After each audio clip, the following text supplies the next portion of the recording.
evolved from just doing trauma-focused mental health work to evolving into a more of a coaching model and providing some of those other spiritual healing services.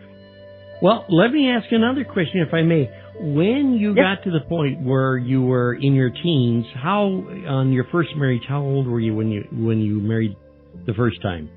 When I married the first time, I was 25, and I met him when I was 21. In my teen years, which I've been kind of reliving lately, probably because I have teenagers at home, but those were the only years my mom said I looked happy. If you look at all the pictures of me, there's that far off look. I call it trauma face, and there's no smile most of the time.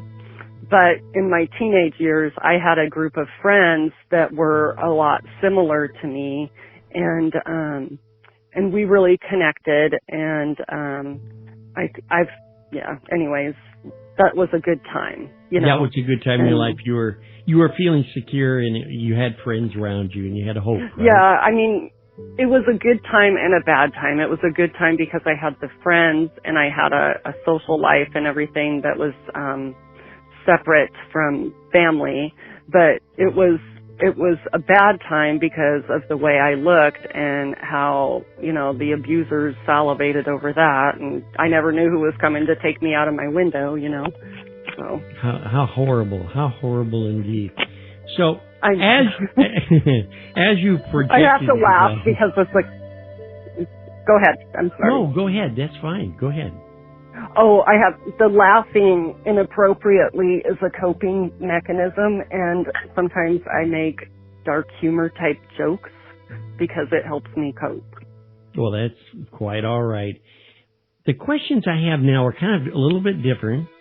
I know that you are really interested in working with people, and bless your heart for doing that. What kind of a message can you send right now while we're discussing this to those that are coping with this problem right now, for those that are lost in their home being abused or being handed off, as we're going to use the terminology? What can we do, or what can they do to reach them, to get them to know that there's hope and love out here? Right. Well, and that's the thing, that there is hope and love, and we have to never give up. I mean, that's the main thing. And for right now, I mean, because of some of my psychic gifts and because of my connections with other people that are similar to me and have been through similar things, and because I'm seeing it happen on the news, people are being held accountable. You know what I mean? And yes. It's all coming out, and that's part of the thing of telling this story too, is just to raise awareness about it and to make sure that the village out there is paying attention and will be able to spot this kind of stuff that's going on,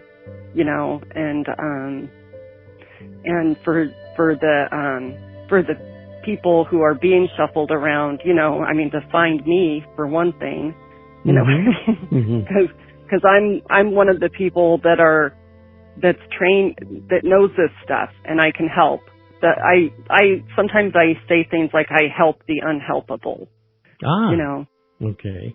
So well, it being that you've walked in the footsteps of those that unfortunately are going to be following in your footsteps of trauma and of abuse and things of that nature, it gives you kind of a good visual point to help them out. So you can actually spot them, right. I can imagine, and you know what they're going through, and hopefully you know how you can reach through and talk with them. Yeah. Yes, and I'd like to add that I am doing teen girls empowerment groups during the summer. I have the first ones on the 22nd, and what I do in those groups is teach girls how to be strong and how to spot these kind of narcissist people and ways to protect themselves, and empowerment coaching. And, wonderful. Yeah, so it's going to be really good. I'm excited about doing that and being of service that way. Well, we're really excited because I know you and I have discussed the factor that we would like to bring a podcast on. I think we kicked around the name, the Angie Files, and I would really, really like to, I guess, take a moment and tell the audience of how important this conversation is and how we're looking forward to doing this podcast, simply because we believe that if a conversation starts, conversations will get action, and we want to find a way to help these people that are going through this trauma. We read about it every day.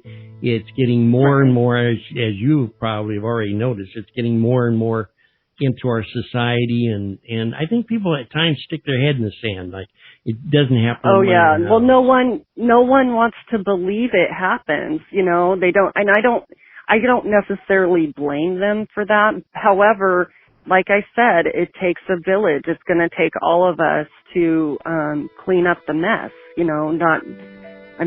Or at least us people that are doing the healing work. And what else was I going to say? I forgot. Oh, that's okay. Well, we really appreciate we're running out of time for this particular program, but what we want to do is we want to remind everybody, you have a Facebook page, correct? Where they can get a hold of you? Mm-hmm. I do. However, it's been hacked for the moment. I am trying to recover my account, and I plan to do that within the next couple of days. But yeah, I have Angie Bagwell, Phoenix Goddess, as my page. Okay, Angie. Well, thank you so very much for taking the time, and we really appreciate it on the show. We will definitely look forward to having conversations again in the very near future. And what I always like to close the shows with is, no matter how dark or how dismal things get, if you always keep a smiling, you'll move a positive thought.